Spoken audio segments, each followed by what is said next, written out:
नवंबर 2020 को हमारा सब्जेक्ट है income tax law and practices. ठीक है बेटा, इसमें हमारा चैप्टर जो शुरू हुआ पड़ा है वो है कैपिटल गेन।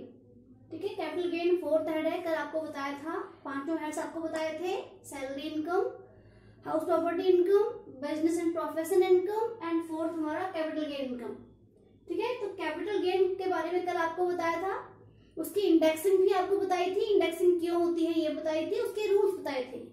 अब हम यहाँ से आगे चलते हैं कि हमारे कैपिटल गेन में जो लॉन्ग टर्म कैपिटल गेन है उसमें एसएससी को इनकम टैक्स डिपार्टमेंट की तरफ से कुछ एग्जेम्पशंस मिलती हैं, मतलब कि कैपिटल गेन में उसको कुछ छूट मिलती है, रिबेट मिलती है। ठीक है,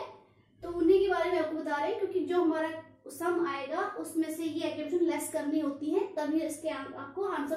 कैलकुलेट करना सीखना होता है। ठीक है, तो सबसे पहले हमारा आता है under section 54 income tax act 1961 का सेक्शन 54।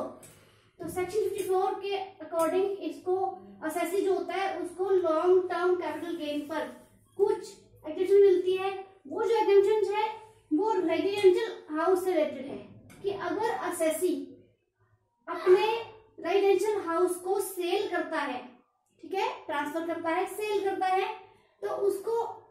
उस रेजिडेंशियल हाउस की सेल पर जो कैपिटल गेन होता है, ठीक है, तो क्या रूल है, क्या एग्जम्पशन है जिससे उस एसएससी को कुछ छूट मिल जाए, टैक्स में छूट मिल जाए।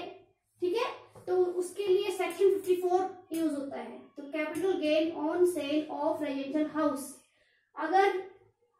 किसी एसएससी ने, एसएससी सिर्फ दो टाइप के एसएससी है जो एलिजिबल है यहाँ पे, इंडिविजुअल है एंड एचयूएफ है। ठीक है, एचयूएफ हिंदू अनडिवाइडेड फैमिली। ठीक है बेटा,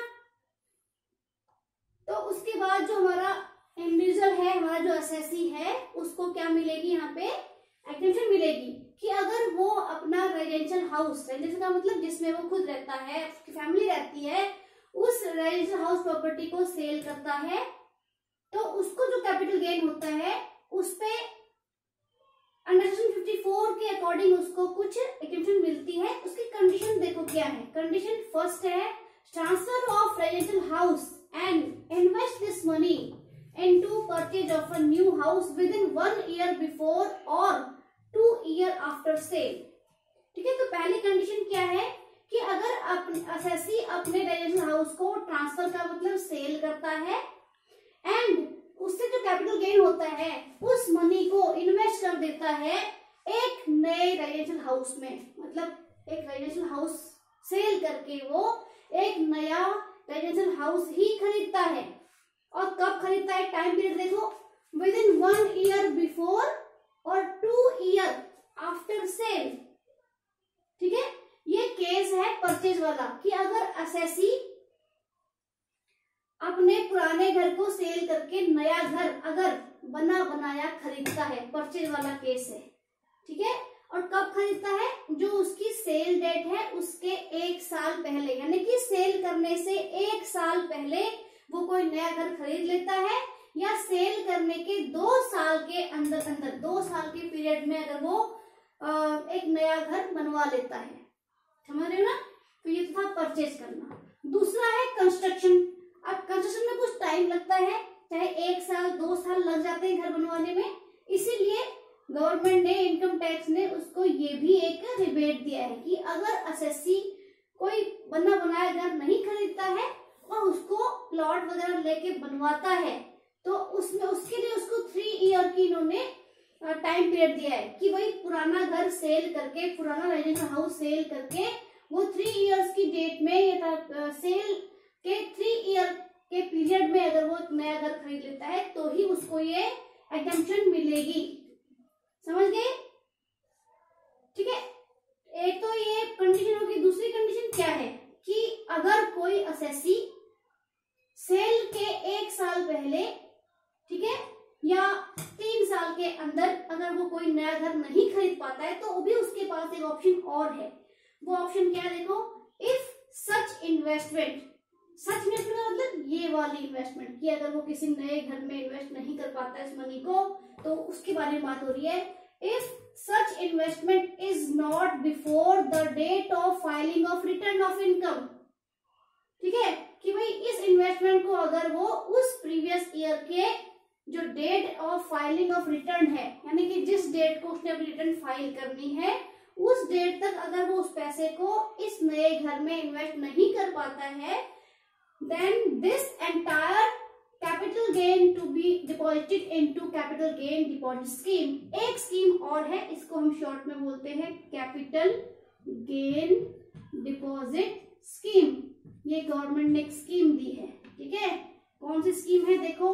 अच्छे से देखो, कैपिटल गेन डिपॉजिट स्कीम में वो अपना पैसा जमा करा सकता है, तो वो उस कैपिटल गेन पे टैक्स देने से बच जाएगा। ये कौन से रूल पढ़ रहे हैं हम, कि जो कैपिटल गेन उसने कमाया है उस फाइनेंशियल हाउस की सेल पर, उसको कैसे वो टैक्सेबल होने से बचा सकता है। तो दो यहाँ पे सेसी को इनकम टैक्स डिपार्टमेंट ने दो यहाँ पे रिबेट्स दे रखी हैं, ठीक है बेटा। तो ये था अंडर सेक्शन 54 की exemption capital gain on sale of financial house. उस पैसे को उसने कैसे यहाँ पे जो है फाइनलाइज करना है, उसको कैसे उसने इस तरीके से उसका मैनेजमेंट करना है कि भाई वो उस कैपिटल गेन पे टैक्स देने से बच जाए, या टैक्स दे तो कम टैक्स दे, उसकी लायबिलिटी कम हो जाए, ठीक है बेटा। ये तो आपका था सेक्शन 54। अब एक और सेक्शन है अंडर सेक्शन 54B, ठीक है। सेक्शन 54B में क्या है, जैसे यहाँ पे capital gain on sale of residential house था, ऐसे ही यहाँ पे capital gain on transfer of agricultural land in urban area, specially urban area में, रूरल एरिया में नहीं। तो कैपिटल गेन अगर उसको हो रहा है किसी एग्रीकल्चर लैंड के सेल करने पर, और वो एग्रीकल्चर लैंड कहाँ पर सिचुएटेड है, अर्बन एरिया में, नॉट इन रूरल एरिया, समझ गए। तो उसमें वो अगर उस एग्रीकल्चर लैंड के सेल करने पर, ट्रांसफर करने पर अगर उसको कैपिटल गेन हो रहा है एंड इन्वेस्ट दिस मनी, और इस कैपिटल गेन को वो इन्वेस्ट कर देता है within 2 years immediately the date of transfer, sale करने की जस्ट जो डेट है उसके जस्ट 2 years के अंदर अगर वो ऐसी ही एग्रीकल्चर लैंड खरीद लेता है, चाहे वो रूरल एरिया में खरीदे चाहे वो अर्बन एरिया में खरीदे, ठीक है, लेकिन जो वो एग्रीकल्चर इनकम लैंड जो है सेल कर रहा है वो अर्बन एरिया की ही होनी चाहिए, मतलब सेल उसकी अर्बन एरिया में ही, अर्बन एरिया वाली लैंड ही सेल होनी चाहिए, लेकिन वो परचेज कहीं पे भी कर सकता है, रूरल में भी और अर्बन एरिया में भी, ठीक है बेटा। तो ये इसका एक कंडीशन है कि वो इस कैपिटल गेन को सेल की डेट के 2 साल के अंदर अंदर एक नई एग्रीकल्चर लैंड में इन्वेस्ट कर दे, तो वो अपनी टैक्स लायबिलिटी से बच सकता है, ठीक है। फिर दूसरा कंडीशन वही आ गया ये वाला कि if such investment is not made before the date of filing return, ठीक है, कि भाई अगर ये इन्वेस्टमेंट वो नहीं कर पाता है, ठीक है, अगर वो सेल के 2 साल के अंदर अंदर या फिर जिस प्रीवियस ईयर में सेल हुई है उसके उस प्रीवियस ईयर के जो डेट ऑफ फाइलिंग है, उसकी डेट ऑफ फाइलिंग यानी कि इनकम टैक्स रिटर्न फाइल करने की डेट है, उससे पहले अगर वो उस कैपिटल गेन के अमाउंट को इन्वेस्ट नहीं कर पाता है, तो उसके पास एक और ऑप्शन है कि वो इस मनी को कैपिटल गेन डिपॉजिट स्कीम में डिपॉजिट करवा दे। कैपिटल गेन डिपॉजिट स्कीम जैसे यहाँ पे था वही चीज वहां पे भी है, ठीक है। तो ये तब उसको 54B की एग्जेम्पशन मिल जाएगी और उसका जो कैपिटल गेन है वो टैक्स फ्री हो जाएगा, उसको टैक्सेबल नहीं माना जाएगा अगर वो इन दोनों ऑप्शन में से कोई एक ऑप्शन चूज करता है तो, ठीक है बेटा। फिर है सेक्शन 54D, ऐसे ही जैसे 54 था 54B था ऐसे ही 54D भी है। इनकम टैक्स एक्ट 1961 का सेक्शन 54D क्या कहता है, देखो इसके according capital gain on compulsory acquisition of land and building and invest the money in new land and building with in 3 years of transfer. तो इसमें वो क्या कह रहा है कि इनकम टैक्स डिपार्टमेंट के अकॉर्डिंग अगर किसी असेसी की कोई भी लैंड है या बिल्डिंग है, उस लैंड बिल्डिंग है तो इंडस्ट्रियल इंडस्ट्रियल बिल्डिंग है, इंडस्ट्रियल लैंड है, यानी कि उस जमीन पर या उस बिल्डिंग में उसका इंडस्ट्री चल रही थी, उसका बिजनेस चल रहा था, उसकी फैक्ट्री चल रही थी, ठीक है, उस वाली लैंड बिल्डिंग की बात यहाँ पे हो रही है। तो ऐसा है कि अगर गवर्नमेंट के किसी प्रोजेक्ट के अंडर में, ठीक है, अगर गवर्नमेंट के लिए ये जरूरी हो जाता है कि वो उस असेसी की उस लैंड या बिल्डिंग को एक्विजिट कर ले, यानी कंपल्सरी एक्विजिट कर ले, मतलब उसको लेना ही पड़ेगा, ठीक है। जैसे कभी कोई रोड्स वगैरह बनती है तो रास्ते में जो एग्रीकल्चर लैंड होती है या फिर कोई भी लैंड या बिल्डिंग वगैरह है उसको तोड़ा जाता है, फिर उसके ऊपर से रोड बना दी जाती है, वो वाला केस है, ठीक है। तो वो यही कह रहा है कि इसको हम बोलते हैं कंपल्सरी एक्विजिशन बाय गवर्नमेंट, ठीक है। कंपल्सरी एक्विजिशन हो रहा है लैंड बिल्डिंग का, असेसी की लैंड बिल्डिंग का कंपल्सरी एक्विजिशन हो रहा है, ठीक है। उस और गवर्नमेंट कुछ ना कुछ पेमेंट जरूर करती है, तो उसको इस ट्रांसफर पे कैपिटल गेन हो रहा है, ठीक है। तो अगर ऐसे वाला केस है तो असेसी को जितना भी कैपिटल गेन हो रहा है, या तो उसके सामने ऐसे ही जैसे ऊपर भी उसको ऑप्शन मिले थे, ऐसे यहाँ भी उसको ऑप्शन मिलेंगे कि या तो इस टोटल इन्वेस्टमेंट, इस कैपिटल गेन को वो सेम वैसी ही लैंड और बिल्डिंग खरीदने में इन्वेस्ट कर दे। और कब इन्वेस्ट करे कि इस कंपल्सरी एक्विजिशन के ट्रांसफर वाले 3 इयर्स के विद इन 3 इयर्स अगर वो इस पैसे को इन्वेस्ट कर देता है। समझिए मेरी बात को कि कंपल्सरी एक्विजिशन के 3 इयर्स के अंदर अगर वो नई लैंड बिल्डिंग परचेज कर लेता है और उसमें इस कैपिटल गेन मनी को इन्वेस्ट कर देता है, तो उसका कैपिटल गेन टैक्स फ्री हो जाएगा, कोई भी अमाउंट टैक्सेबल नहीं होगा। और दूसरी स्कीम वही है कि भाई अगर वो इस पैसे को इन्वेस्ट नहीं करता है तो उस प्रीवियस ईयर के जो डेट ऑफ फाइलिंग रिटर्न है, यानी कि return income tax return file करने की जो डेट है, उस डेट से पहले पहले वो इस पैसे को कैपिटल गेन डिपॉजिट स्कीम में डिपॉजिट करवा दे, तो उसका जो ये है कैपिटल गेन टैक्सेबल होने से बच जाएगा, उसको कोई भी टैक्स नहीं देना पड़ेगा, ठीक है।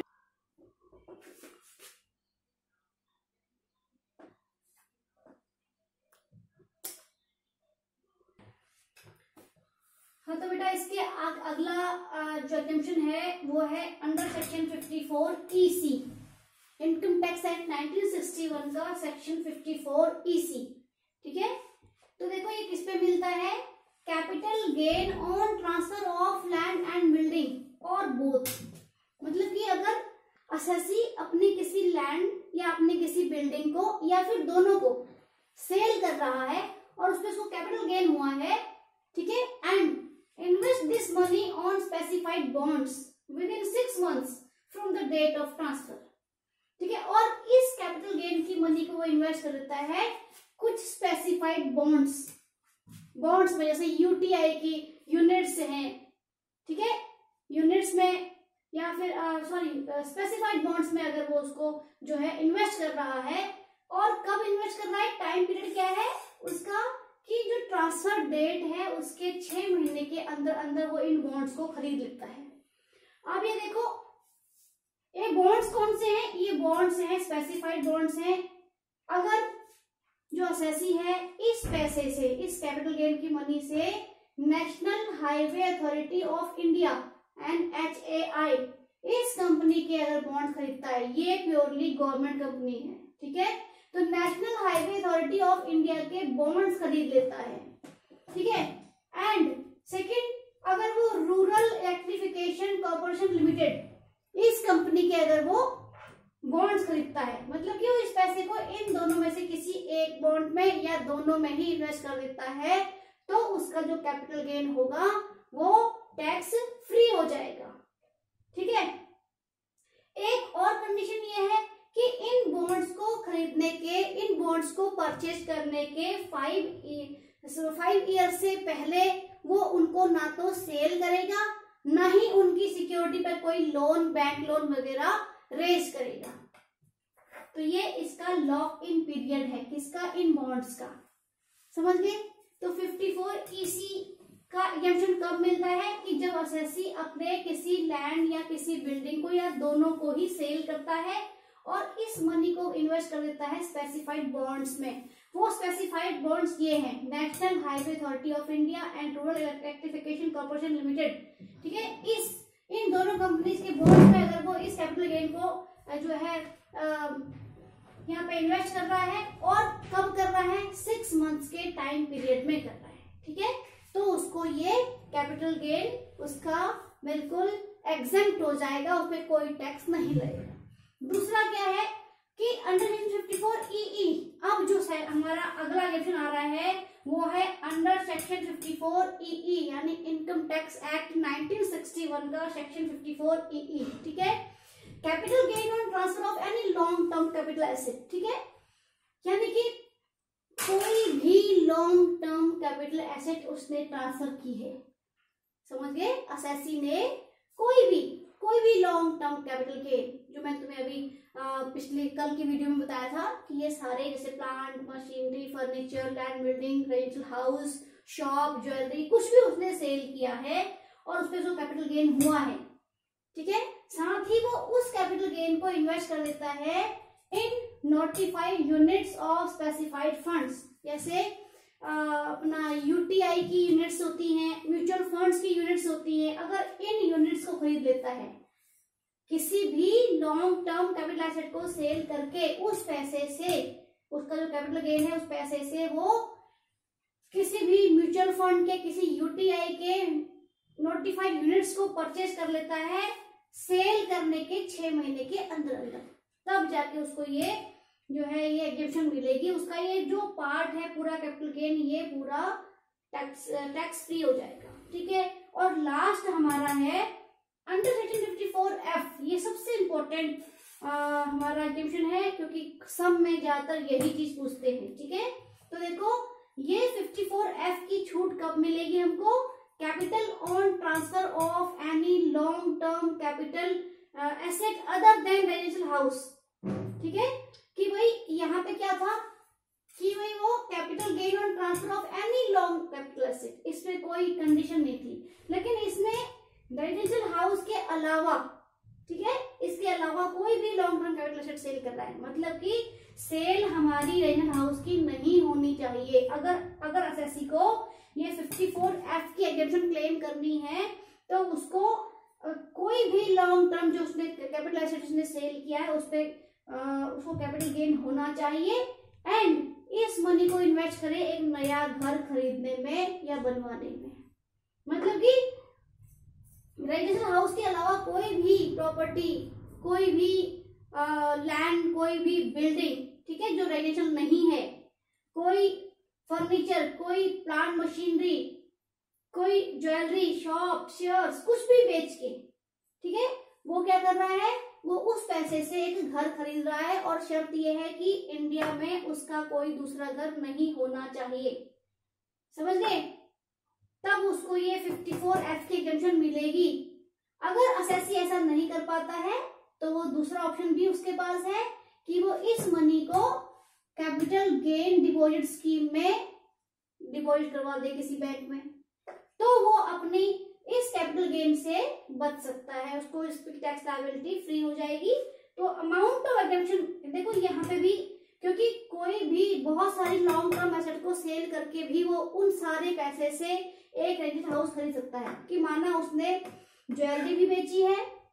और प्लॉट भी बेचा है और शेयर्स भी बेचे हैं, डिबेंचर भी बेचे हैं, इन सब के सेल कंसिडरेशन से, सबके पैसे से, सेल के पैसे से नया घर खरीद रहा है, ठीक है। तो उस केस में उसको हर एक जो भी उसने जितने भी कैपिटल गेन हुए जितने टाइप के, उस पे उसको अलग अलग एग्जेम्पशन मिलेगी। तो उसी के लिए हम ये फॉर्मूला यूज करते हैं कि जो एग्जेम्पशन मिलेगी किस कैपिटल गेन को कितनी मिलेगी, उसके लिए हमने ये वाला फॉर्मूला यूज करना है, long term capital gain multiply उसका रेशियो, किसका रेशियो, कि जितना पैसा, जिसमें जितना अमाउंट उसने वो नया घर, नया रेजिडेंशियल हाउस खरीदने में जितना पैसा इन्वेस्ट किया है, उसको हम उस कैपिटल एसेट की नेट सेल कंसिडरेशन से हम उसको डिवाइड कर देंगे, तो जो हमारा रेशियो आएगा उसका उतना पार्ट, यानी कि लॉन्ग टर्म कैपिटल गेन का उतना पार्ट टैक्सेबल, टैक्स से एग्जेम्पशन हो जाएगा, ठीक है बेटा। तो ये सारे एग्जाम्पशन आपने एक बार नोट करने हैं। कल से मैं आपको full flash long question start करा रही हूँ सम के, ठीक है, बाकी कल की वीडियो में।